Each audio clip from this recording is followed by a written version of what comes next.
ఈరోజు మచిలీపట్నంలో ఒక ఆడబిడ్డకి జరిగిన సంఘటన అసలు శత్రువులకు కూడా ఎవరికి జరగకూడదని కోరుకోవాలి. ఎందుకంటే ఒక ఆడపిల్లని ఒక వ్యక్తి అతను అధికారంలో ఉండేవండి, అతను ఏమన్నా పదవిలో ఉండేవండి, ఆ ఆడపిల్లని ఇంట్లో వాళ్ళకి తెలియకుండా తీసుకెళ్ళిపోయి 3-4 రోజులు తనతో అట్టి పెట్టుకుని తల్లిదండ్రులు ఆడపిల్ల కనబడతలేని పోలీస్ కంప్లైంట్ ఇస్తే, పోలీసులు నమ్ముకుని పోలీస్ కంప్లైంట్ ఇస్తే, పోలీసులే ఈరోజు ఆ ఆడపిల్లని తీసుకొచ్చాక వాళ్ళు పెళ్లి చేసుకోని అంటున్నారు, వీలైతే సెటిల్మెంట్ చేసుకోండి అని వాళ్ళు మాట్లాడటం.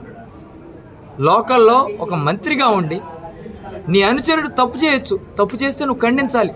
తప్పయ్యా, మన ఇంటి ఆడపిల్ల అయితే ఇట్లా డబ్బులకి మాడతాం, ఉద్యోగానికి మాడతాం అని అనాల్సింది పోయి ఈరోజు అదే మంత్రి గారు వీళ్ళకి ఫోన్ చేసి నేనుంటాను, నేను ఉద్యోగం ఇప్పిస్తాను. ఏమండి, మనం అసలు పార్టీలు పక్కన పెట్టండి, రాజకీయాలకు వచ్చాక మన ఇంటో నాకు ఒక అక్క ఉంటేనో లేదా మీ ఇంటో ఆడపిల్ల ఉంటేనో ఈ మాటలు మనం మాడతామా? ఒక మగపిల్లోడు మన ఆడపిల్ల పట్ల ఇట్లా చేసి ఉద్యోగమో డబ్బులో ఇస్తానని మాడితే మన ఇట్లా మాడతామా? ఒకటే ఆలోచించుకోమనన్నా, ఎవరింట్లో ఆడపిల్లైనా ఆడపిల్లే. కాబట్టి ఒకటే కోరుకున్నాం, ప్రభుత్వం దీన్ని మేము రాజకీయం చేయదలుచుకోవాలా, ఆడపిల్లకి న్యాయం చేయమని కోరుతున్నాం, ఆడపిల్ల కుటుంబానికి న్యాయం చేయమని కోరుతున్నాం. ఈరోజు ఊరు వాడ అలరయ్యాక ఆ పిల్ల భవిష్యత్తు ఏంటి? ఈరోజు ఆ తల్లి పరిస్థితిలో ఉంటే ఆత్మహత్య చేసి పోలీసులు కూడా న్యాయం చేయట్లా, ప్రభుత్వంలో ఉన్నవాళ్ళు న్యాయం చేయట్లేదు.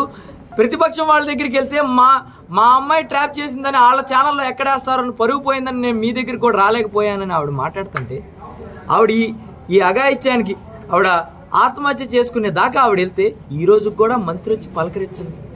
అంటే నీ కార్యకర్త ముందు నువ్వు తక్కువైపోతావని, నీకు ఓటేసిన జనాలను కూడా నువ్వు కనీసం ఇంత అన్యాయం జరుగుతున్నా కూడా పట్టించుకోలేని పరిస్థితిలో ఉంటే ఎటు తీసుకెళ్దామని మచిలీపట్నాన్ని? మీరు పథకాలే ఒక్కలా డెవలప్మెంట్ చేయక్కర్లా, ఇటువంటి దారుణాలు జరుగుతుంటే కనీసం పట్టించుకునే పరిస్థితి ఉంటే ఎలా అని మంత్రి గారిని ప్రశ్నిస్తున్నా. అలాగే పోలీస్ శాఖను కూడా ఒకటే అడుగుతున్నా, మన ఇంట్లో ఆడపిల్లకి ఇట్లా జరిగితే మనం పోలీస్ యూనిఫామ్ వేసుకున్నాం కదా, ఆడపిల్లకి చేసే న్యాయం ఇదేనా? మధ్యలో కూర్చోబెట్టి సెటిల్మెంటా? ఆడపిల్లనేమో హోముకి పంపుతారా, తప్పు చేసిన వాడినేమో ఇంటికి పంపుతారా? ఏం న్యాయం అని అడుగుతున్నా. మిగిలిన అన్ని కేసులు ఎట్టాగే డీల్ చేశారని అడుగుతున్నా. కాబట్టి మీ రెడ్ బుక్ రాజ్యాంగంలో వైసీపీ కార్యకర్తలను ఇబ్బంది పెట్టదలుచుకున్నారు, ఇట్లా ఆడపిల్లను కూడా ఇబ్బంది పెడతామా? న్యాయం చేయకపోవటమా? ఒకటే అందరినీ చెప్తున్నా, దీనికి పోలీస్ న్యాయం చేస్తారో ప్రభుత్వం వారు న్యాయం చేస్తారో వాళ్ళిద్దరికీ పెళ్లి జరిగితేనే దీనికి సరైన న్యాయం. మీరు డబ్బు ఉన్నోళ్ళని వాళ్ళకి డబ్బు లేదని డబ్బు ఇచ్చి చేతులు దులుపుకుందాం అనుకున్నా, లేదా ఈరోజు ప్రభుత్వంలో ఉన్నాం కదా అని ఉద్యోగం ఇచ్చి చేతులు దులుపుకుందాం అనుకున్నా అది న్యాయం కాదు. వాళ్ళకి పెళ్లి చేస్తేనే నిజమైన న్యాయం. ఆ న్యాయం జరిగేంత వరకు వైసీపీ పార్టీ తరపున కాదు, ఆ ఆడపిల్లకు ఒక అన్నగా లేదా ఆ ఆడపిల్లకి వీళ్ళందరూ తండ్రి స్థానంలో అండగా ఉంటారు. అది జరిగే వరకు వాళ్ళ వెనకాల ఉండి పోరాటం చేస్తామని అందరికీ తెలియజేస్తాం. మరి కూటమి ప్రభుత్వం ఏర్పడిన తర్వాత మరి రాష్ట్రంలో ఉన్నటువంటి పరిస్థితులు అందరూ చూస్తున్నాము. మహిళలకి భద్రత అనేది లేనటువంటి పరిస్థితుల్లో ఇవాళ ఉన్నాం మనం. ఈ ఆంధ్ర రాష్ట్రంలో ఈ మచిలీపట్నంలో కూటమి ప్రభుత్వం అధికార పార్టీలో ఉన్నటువంటి ఒక ప్రజాప్రతినిధి పల్పాటి సుబ్రహ్మణ్యం గారి కుమారుడు ఒక ఆడపిల్లను తీసుకెళ్ళి ఆయన 25వ తారీఖు తీసుకెళ్లారంట. తీసుకెళ్ళి ఆయన ఇష్టం వచ్చిన చాట్ల అవన్నీ తిరిగి తిప్పి మళ్ళీ వాళ్ళు తీసుకొచ్చి అమ్మాయిని ఏం చేద్దామని, మరి ఒక ఆడపిల్ల జీవితం ఏమైపోతుంది? అదే మీ ఇంట్లో ఆడపిల్లల పరిస్థితి అలా అయితే మీరు ఊరుకుంటారా? ఒక రాజకీయ పార్టీలకు అతీతంగా, కులమతాలకు అతీతంగా ఒక ఆడపిల్లగా జరిగిన అన్యాయం గురించి మేము మాట్లాడదలుచుకున్నాం. ఇవాళ చూస్తున్నాం, ఆడపిల్లలకి ఎక్కడ కూడా భద్రత అనేదే లేదు.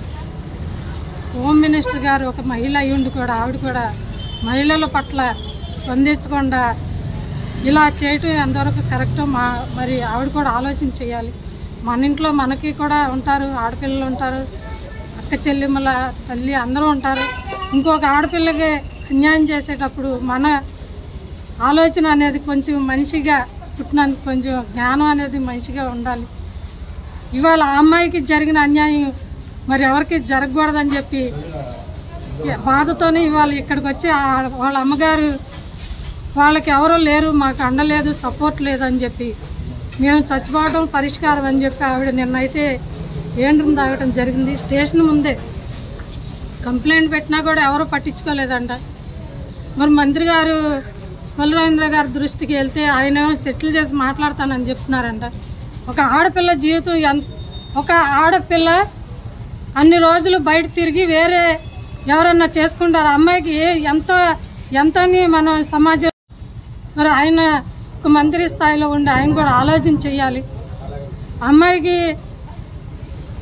అమ్మాయికి తగిన న్యాయం చేసి అబ్బాయికి ఇచ్చి పెళ్లి చేసి మరి వాళ్ళ తల్లిదండ్రులు బాధ్యత తీసుకోవాలని కోరుకుంటూ, అలా చేయని పక్షంలో మహిళా సంఘాలన్నీ కూడా ఏకమయ్యి పోరాటం చేయడానికి సిద్ధంగా ఉన్నామని చెప్తున్నాం. మచిలీపట్నంలో మన టీడీపీ నాయకులు అయినటువంటి వీళ్ళ అకృత్యాలు కానివ్వండి, అమానుషాలు కానివ్వండి, ఈరోజు ప్రతి ఒక్క మహిళకు కూడా రక్షణ లేని ప్రభుత్వాన్ని చూస్తున్నాం మనం. ఈ ప్రభుత్వం వచ్చిన దగ్గర నుంచి కూడా ఎక్కువగా మహిళల మీద అరాచకాలు కానివ్వండి, అన్యాయాలు కానివ్వండి చూస్తున్నాం. అలాగే ఈరోజు ఇక్కడ నిన్న 25వ తారీఖున ఒక మేకల జాహ్నవి అన్న అమ్మాయిని పల్లపాటి సుబ్రహ్మణ్యం గారు అబ్బాయి తీసుకెళ్ళిపోయారని చెప్పి ఆ మహిళ వాళ్ళ మదరు వెళ్ళి స్టేషన్లో కంప్లైంట్ ఇవ్వడం జరిగింది. మేము తీసుకొస్తామమ్మా అని చెప్పి పోలీసు వారు చెప్పడం జరిగింది. అలాగే వారిని పూరీలో పట్టుకుని తీసుకొచ్చి హైదరాబాద్లో సెటిల్మెంట్ చేయడానికి చూశారు. కానీ అక్కడ అమ్మాయి నాకు వివాహమే కావాలని చెప్పడంతో వారిని మచిలీపట్నం రావడం జరిగింది. కానీ ఆ అమ్మాయిని వారి తల్లిదండ్రులతో మాట్లాడినవ్వకుండా వారిని అలాగే ఉంచేయటం, వారి తల్లిదండ్రులు ఆ అమ్మాయితో మాట్లాడించమని చెప్పి వెళ్ళటం జరుగుతుంది. కానీ వారు ఆ అమ్మాయితో మాట్లాడించకపోగా అక్కడే వాళ్ళ అమ్మాయిని, మా అమ్మాయికి అన్యాయం జరిగింది, మా అమ్మాయికి వివాహం చేసేయండి ఇక్కడే స్టేషన్లో అని చెప్పి వారి తల్లిదండ్రులు అడగటం కూడా జరిగింది. అలాగే ఆ అమ్మాయి కూడా మేజర్, వారిద్దరు ఇష్టపడి వెళ్ళారు కాబట్టి 5 రోజులు అబ్బాయి ఇష్టంతోనే తిరిగారు కాబట్టి ఆ అమ్మాయికి వివాహం చేయమని తల్లిదండ్రులు అడగగా మేము చేయము, మా అమ్మాయిని మేము తీసుకెళ్ళిపోతాం, మా అబ్బాయిని మేము తీసుకెళ్ళిపోతాం, మీ అమ్మాయిని మీరు తీసుకెళ్ళిపోండి, వివాహం చేసినా కూడా మేము చంపేస్తాం అని చెప్పి వారి తల్లిదండ్రులు మాట్లాడడంతో ఎక్కడా నాకు న్యాయం జరగట్లేదు, ఇలా అయితే నా బిడ్డకి ఇలా అల్లరిపాలు అయిపోయాం కాబట్టి అన్యాయం జరుగుతుంది, నా బిడ్డ సంగతి ఏంటని ఆ అమ్మాయి భయపడుతూ తల్లి అక్కడే ఆత్మహత్య చేసుకుంటే పాయిజన్ తీసుకోవడం జరిగింది.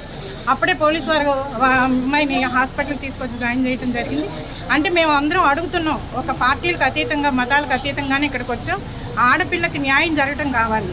ఇంత అల్లరైపోయిన పిల్ల మైనర్ అయితే పోనీ అనుకోవచ్చు, 2 సంవత్సరాలకు చేస్తాం 3 సంవత్సరాలకు చేయటం అన్నది న్యాయం కాదు. ఆ అమ్మాయి మేజర్ కాబట్టి ఆ అమ్మాయికి వివాహం చేయటమే కావాలి. ఈరోజు ఆ తల్లిదండ్రులు కానివ్వండి, ఆ పాప కానివ్వండి వివాహం చేసుకుంటే సిద్ధంగా ఉన్నారు. పోలీసు వారు కూడా బాధ్యత తీసుకుని వారికి వివాహం జరిపించాలి. వారి మీద జరిపించలేని పక్షంలో అబ్బాయిని వదలటం ఎందుకు, ఆ అబ్బాయి మీద కేసు తీసుకున్నప్పుడు ఆ అబ్బాయిని కూడా స్టేషన్లో పెట్టాలి కదా.